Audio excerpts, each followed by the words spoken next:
January 31st, Thursday edition of the Carolina Weather Video. I'm meteorologist Matthew East here with you. And boy, weather changes quickly after rain and severe weather and wind and all kinds of flooding in the mountains yesterday. Now it's snowing in the high country as winter has returned to the region as a whole. But let's recap this recent event here.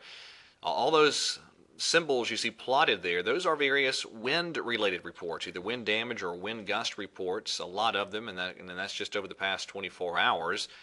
Here's the tornado reports from yesterday, including that significant tornado down in North Georgia that unfortunately caused some big-time damage and caused at least one fatality. Just a tragic situation there. And I believe the total's at 2 now, total fatalities from this severe weather outbreak, but those reports still kind of coming in. And there's the flooding reports. Boy, that was a big problem in the mountains. Just all kinds of flooding issues. Look at the 48-hour rain totals here. Anywhere you see the shading of green, that's at least an inch. And you get up into those brighter, darker shades, that's where you get over 2, 3+ inches of rain and already very wet ground conditions. Now, colder air is returning. Still some 50s along the coast, 50 in Raleigh, but down to the 40s for the I-85 corridor, 20s up in Boone. This colder air is moving on in. Here's a look at the broader perspective. It's 18 in Chicago, 9 in Omaha. These are 5 a.m. Eastern time temperatures this morning. 34 in Nashville, 31 in Little Rock. And look here on Stormcast. This is this afternoon. We're talking a lot of 40s for our high temperatures. That colder air continues to settle in, and there'll be a number of us tomorrow in the Piedmont, only in the 30s, as this cold air takes residence and probably punching back up into the 40s for highs on Saturday. We have a couple of clippers heading our way. First of all, it's going to be breezy today, not as windy as yesterday, but still some wind gust over 25, 30 miles per hour at times. And again, a couple clippers headed our way. One will move through tonight. A brief shot of some flurries with that one in the northern Piedmont, a possibility. Another little shot of snow tonight in the mountains, too. And then that next clipper rolls in as we get towards Saturday, and mainly Saturday afternoon and night. And notice the RPM putting down even a little bit of snow with that into North Georgia, northeast Alabama. The mountains get another little hit of snow, and a little better chance of a few flurries making it over the mountains into the foothills and the Piedmont with that one Saturday night. But again, clippers generally don't generate a lot of precipitation around here, but that one might see a few flakes break containment and make it east of the mountains.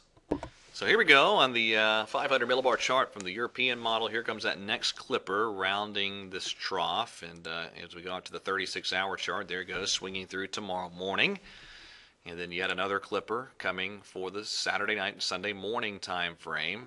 And even on the European, another pretty well-pronounced clipper coming up Tuesday night of next week, and then finally even another one out at Friday morning, Thursday night and Friday morning of next week. So let's kind of step through the European here and show you what it looks like. This is today, that chillier air taking hold, and then as that clipper approaches, there's your shot of snow up in the mountains. Maybe a few flurries making it east of the mountains late tonight and tomorrow morning. Tomorrow's going to be a cold day. A lot of 30s for highs in many spots across the Piedmont. At best, low 40s in the southern Piedmont. And then looks like a cold night tomorrow night, Friday night into Saturday morning. Low 20s, maybe some upper teens in the normally colder spots. Mountain highs, by the way, tomorrow in the 20s at best. Then that next clipper approaches. And again, that one looks a little bit more intense. So this is, let's see, Saturday as we're starting the evening, and then 6 hours later you can see a little bit of that precip trying to make it east of the mountains. So maybe Saturday night a few more snowflakes in some non-mountain spots with that clipper moving through. Now later on next week, let's go out to 150 hours. There's the next clipper, and it's not as pronounced on the GFS, but European amplifies that, and again it would be another scenario where you might see a little bit of precip trying to make it east of the mountains Tuesday night.